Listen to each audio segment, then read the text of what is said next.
யாதவ பிரகாஷரின் கொடூரமான கொலை திட்டத்திலிருந்து தப்பியோடைய ராமானுஜர் அடர்ந்த காடுகளில் மிகுந்த பயத்தோடு வழி அறியாது வரதராஜா வரதராஜா என்ற நாமத்தை சொல்லிக்கொண்டே ஓடினார்.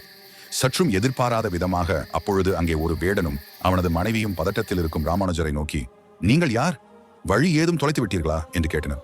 கண்ணீர் மல்கிய ராமானுஜர், விதியின் காரணமாக வழி இழந்து செய்வதறியாது நிற்கும் எனக்கு நீங்கள் இவ்வளவு பரிவு காட்டுகிறீர்களே, நீங்கள் யார் என்று கேட்டார்.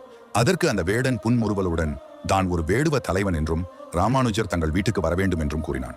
மேலும் வேடுவனின் மனைவி ராமானுஜரை தன் மகன் போல கருதி அன்போடு வீட்டிற்கு அழைத்தாள். இதை கேட்டு மனம் நெகிழ்ந்த ராமானுஜர் வேடுவ தம்பதிகளை தனது பெற்றோருக்கு சமமாக கருதினார். ராமானுஜரின் நல்லொழுக்கத்தை உணர்ந்த வேடுவனின் மனைவி அவரின் தாயார் எவ்வளவு பாக்கியசாலி என்றும் இது போன்ற ஒரு பிள்ளை தனக்கும் வேண்டும் என்றும் ஆசைப்பட்டாள். உடனே வேடன் சிரித்தபடி அவளிடம், இந்த பிள்ளையே உன் மகன்தான்.